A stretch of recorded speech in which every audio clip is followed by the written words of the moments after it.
বন্ধুরা, আজ তোমাদের নিয়ে যাব কালনায়। আর সেখানে দেখাবো সরস্বতী পুজো যেন দুর্গা পূজারই সমান।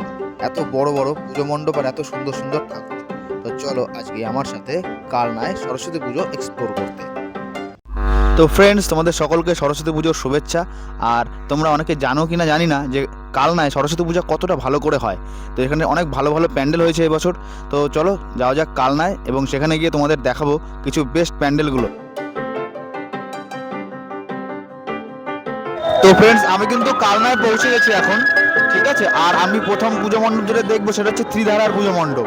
এবছর খুব ভালোই করেছে শুনেছি, তো তোমাদেরকেও সেটা দেখাবো। আর বলে রাখি, কালনা কীভাবে আসবে, হাওড়া থেকে যে কোনো কাটোয়াগামী যে কোনো লোকাল ট্রেন ধরে কিন্তু তোমরা কালনা স্টেশনে নামতে পারবে। আর সেখান থেকে খুব সহজেই পুজো মণ্ডপগুলো তোমরা হাফিং করে নিতে পারবে। তো চলো যাওয়া যাক ত্রিধারার পুজো মণ্ডপে। ফ্রেন্ডস, আমি কিন্তু ত্রিধারার প্যান্ডেলের সামনে চলে এসেছি। তো ফ্রেন্ডস, বলে রাখি, আমি যে সমস্ত প্যান্ডেল আজকে ঘুরে দেখবো এবং তোমাদেরকে ঘুরে দেখাবো, সমস্ত প্যান্ডেলে কিন্তু গুগল ম্যাপের লোকেশন আমি ডেসক্রিপশন বক্সে দিয়ে দেবো, ফলে তোমাদের আসতে সুবিধা হবে এখানে।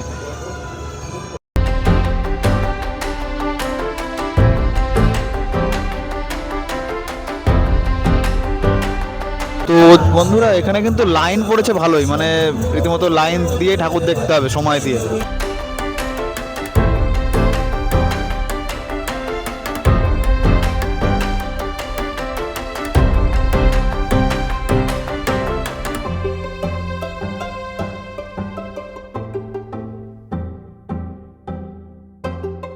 ভেতরে আর ঢুকিনি, তো এমনি বাইরে থেকে বোঝা যাচ্ছে প্যান্ডেলটা এমনি ভালোই করেছে, খুব ভালোই করেছে।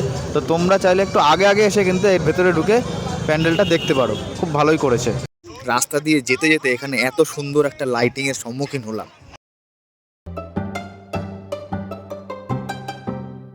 আর এই প্যান্ডেলটা দেখো, এর দ্রষ্টব্য বিষয় হচ্ছে ঠাকুর অসাধারণ। এটা তোমরা 108 শিব মন্দির যাওয়ার পথেই পাবে।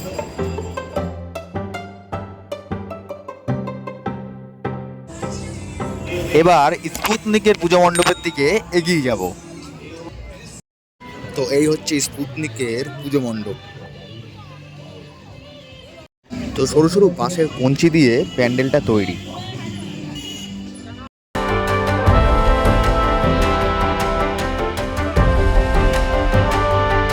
তো এবার চলে আসলাম যুবক সমিতির পুজো মণ্ডপের সামনে।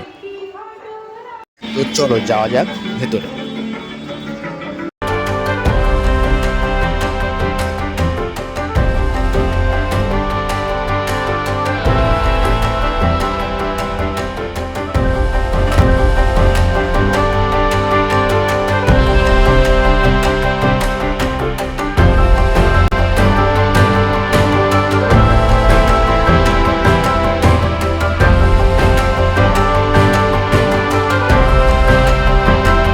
আর ঠাকুরটা দেখো, যেন বোঝানো হচ্ছে স্কুলের ছাত্রছাত্রীরা সরস্বতী পুজোর জোগাড় করছে। এরপরেই পেয়ে গেলাম এই আরেকটি পুজো মণ্ডপ। লাইটিংটাও অভিনব। এখানে মাছ ও জেলেদের জীবনযাত্রা নিয়ে পুজোর থিম।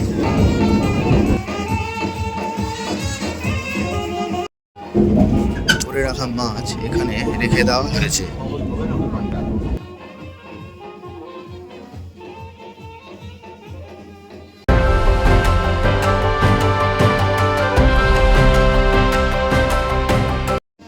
আর এখানে দেখো, নৌকা নিয়ে জেলেরা কিন্তু মাছ ধরছে, সেটাই দেখানো হয়েছে এখানে। এরপর আসলাম লালবাগান পাড়া নটরাজ ক্লাবের পুজোতে। তো এখানে প্রশ্ন তোলা হচ্ছে, বিদ্যা বহন না বাহন। আর দেখো নটরাজ ক্লাবে এই নটরাজ পেন্সিল।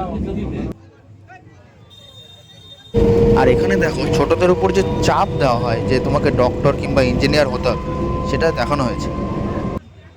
ছাত্রদের পিঠের ওপর বিদ্যার বোঝা। আর এখানে খবরের কাগজের বিক্রেতা সাইকেল নিয়ে যাচ্ছে, সে এ হলো জ্ঞান বৃক্ষ। আর জ্ঞান বৃক্ষের নিচে জ্ঞানের আলো প্রদীপের মাধ্যমে দেখানো হয়েছে।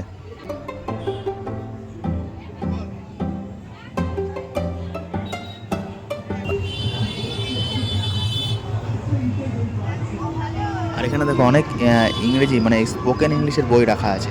মানে ইংরেজি শিখতে হবে, সেটার যে প্রেশার সেটা বোঝানো হচ্ছে। শিক্ষাই আনে চেতনা, আর চেতনাই আনে বিপ্লব। সুন্দর একটি লাইন। গীতবিতান, বিদ্যাসাগরের বর্ণ পরিচয় এগুলোও যেন আজ অর্থহীন, এমনই বোঝানো হচ্ছে।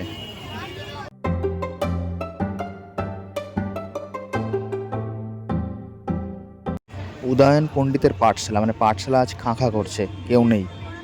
আর ঠাকুরটা দেখো, একেবারে ঘরোয়া ঠাকুর, মানে ঘরে যেই ধরনের যেই আকারের ঠাকুর থাকে, ছোট্ট প্রতিমা কিন্তু সুন্দর। আর এখানে দেখো সবাই ল্যাপটপ কিংবা কেউ স্মার্টফোন ঘাঁটতেই ব্যস্ত।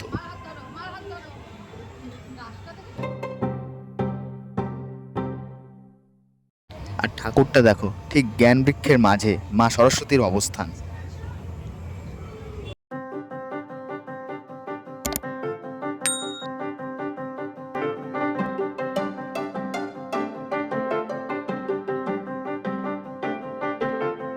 এই হচ্ছে প্যান্ডেলের বাইরেটা। এখানে দেখো নিউজ পেপারকে নিয়ে একটা তুলে ধরা হয়েছে বিষয়, যে নিউজ পেপার দেখো প্রিন্ট হচ্ছে এখানে। আর এবার দেখো নিউজ পেপার বিলি হচ্ছে সাইকেলে করে। এরপর বাড়ি ফেরার পথেই রাস্তার পাশে এই ঠাকুরটা দেখতে পেলাম। ঠাকুরকে এক অপরূপ রূপে সাজানো হয়েছে। তো প্যান্ডেল হপিং শেষ করে এবং কালনার কিছু ভালো ভালো পুজো মণ্ডপ ঘুরে আমরা চলে আসলাম কালনা স্টেশনে বাড়ি ফেরার জন্য। তো দেখো কত লোকই কিন্তু এসছে এবং বাড়ি ফেরার জন্য ট্রেন ধরার জন্য ওয়েট করছে। তো ফ্রেন্ডস, কালনায় কিন্তু সরস্বতী পূজা খুব ধুমধাম করে সমাপিত হয়। হ্যাঁ, তো তার মধ্যে কিছু বেস্ট পুজো তোমাদেরকে দেখালাম। তো আশা করছি ভিডিওটা তোমাদের ভালো লাগলো, আর চ্যানেলটাকে সাবস্ক্রাইব করে রেখো যদি ভিডিওটা ভালো লেগে থাকে। তো আজকের মতো বাই।